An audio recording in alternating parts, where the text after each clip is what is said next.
നിങ്ങൾക്ക് ഈ കായ്പോള ഇഷ്ടമാണോ? ഇവിടെ എല്ലാവർക്കും നേന്ത്രപ്പഴം കൊണ്ടുള്ള എല്ലാ സ്നാക്സും ഇഷ്ടമാണ് കേട്ടോ. അതിൽ ഫേവറേറ്റാണ് കായ്പോള. അപ്പോൾ ഇതിൻ്റെ റെസിപ്പി അറിയാത്തവരൊക്കെ ഉണ്ടെങ്കിൽ റെസിപ്പി കാണാം. ഇതിന് വേണ്ടിയിട്ട് ഞാനിവിടെ 3 വലിയ നേന്ത്രപ്പഴം എടുത്തിട്ടുണ്ട്. അത് ഇതുപോലെ സ്ക്വയറായിട്ട് കട്ട് ചെയ്തെടുക്കാം. ഇനി ഒരു പാനിൽ കുറച്ച് നെയ്യ് ഒഴിച്ചു കൊടുത്തിട്ടുണ്ട്. ഇനി നമുക്ക് ഇതിലിട്ടിട്ട് കുറച്ച് അണ്ടിപ്പരിപ്പും മുന്തിരിയൊക്കെ ഒന്ന് വറുത്തെടുക്കണം. അപ്പോൾ എൻ്റെ റോസ്റ്റഡ് കാഷ്യൂ ആയതുകൊണ്ട് അത് പിന്നെ സെപ്പറേറ്റ് വറക്കുന്നില്ല കേട്ടോ.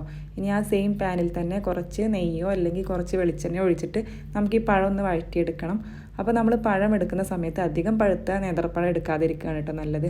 അപ്പോൾ നമ്മളിങ്ങനെ വഴറ്റുന്ന സമയത്ത് അത് നന്നായിട്ട് അങ്ങനെ ഉടഞ്ഞു പോവും. ഈ ഒരു പരുവൊക്കെ ആകുമ്പോൾ നമുക്ക് ഫ്ലെയിം ഓഫ് ചെയ്ത് കൊടുത്തിട്ട് ഇതൊരു ബൗളിലേക്ക് മാറ്റാം. ഇനി ഞാനിവിടെ 4 മുട്ട എടുത്തിട്ടുണ്ട്. ഇതൊരു മിക്സിയുടെ ജാറിലേക്ക് ഒഴിച്ചു കൊടുക്കാം. ഇനി ഇതിലേക്ക് 1/4 കപ്പ് പഞ്ചസാര, 1/4 കപ്പ് പാലിന് പകരം പാൽപ്പൊടിയും ചേർക്കാവുന്നതാണ് കേട്ടോ. ഇനി ഒരു 4-5 ഏലക്ക, ഒരല്പം ഉപ്പ് ഇട്ടിട്ട് ഈ പഞ്ചസാരയൊക്കെ ഒന്ന് അലിയുന്ന വരെ നമുക്ക് നന്നായിട്ടൊന്ന് അടിച്ചെടുക്കാം.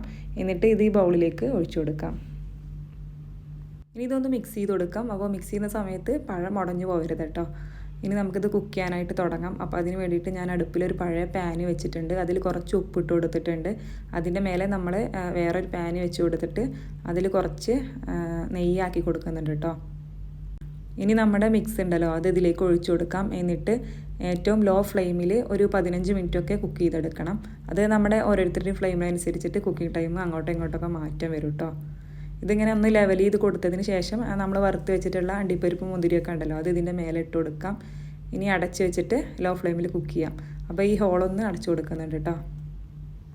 കുക്കായെന്ന് അറിയാൻ വേണ്ടിയിട്ട് ഒരു 10 മിനിറ്റൊക്കെ കഴിഞ്ഞാൽ ഒരു ഫോർക്കോ അല്ലെങ്കിൽ ഒരു ടൂത്ത് പിക്കോ വെച്ചിട്ട് ഒന്ന് കുത്തി നോക്കാം. അപ്പോൾ എനിക്കൊരു 15 മിനിറ്റ് കഴിഞ്ഞപ്പോൾ അതവിടെ കുക്കായി വന്നിട്ടുണ്ട്. ഇനി ഇത് ചൂടാറുന്നതിൻ്റെ മുന്നേ തന്നെ ഇതൊരു പ്ലേറ്റിലേക്ക് മാറ്റുന്നുണ്ട് കേട്ടോ. അപ്പോൾ ആദ്യം നമ്മൾ ഈ അടച്ചു വെച്ച ഈ പാനിൻ്റെ അടപ്പുണ്ടല്ലോ അതിലേക്ക് ഫ്ലിപ്പ് ചെയ്തിട്ട് പിന്നെ പ്ലേറ്റിലേക്ക് മാറ്റിയാൽ മതി. അപ്പോൾ നമ്മളിങ്ങനെ മാറ്റുമ്പോൾ ശ്രദ്ധിച്ച് ചെയ്യണം കേട്ടോ. കാരണം അത് അത്രയും സോഫ്റ്റാണ്, പൊട്ടാനുള്ള ചാൻസ് ഉണ്ട്. അപ്പോൾ ഇത്രയേ ഉള്ളൂ കേട്ടോ. ഇനി ഇത് ചൂടാറിയിട്ട് നമുക്കിത് കട്ട് ചെയ്തിട്ട് കഴിക്കാം. ഇത് നല്ല ടേസ്റ്റി ആയിട്ടുള്ള ഹെൽത്തി ആയിട്ടുള്ള ഒരു സ്നാക്സാണ് കേട്ടോ. അപ്പോൾ റെസിപ്പി അറിയാത്തവരുണ്ടെങ്കിൽ എന്തായാലും ട്രൈ ചെയ്ത് നോക്കുക. വീഡിയോ ആദ്യമായിട്ട് കാണുന്നവരൊക്കെ ആണെങ്കിൽ ഇതുപോലത്തെ റെസിപ്പീസിനൊക്കെ വേണ്ടിയിട്ട് പേജ് ഫോളോ ചെയ്യുക, ചാനൽ സബ്സ്ക്രൈബ് ചെയ്യുക.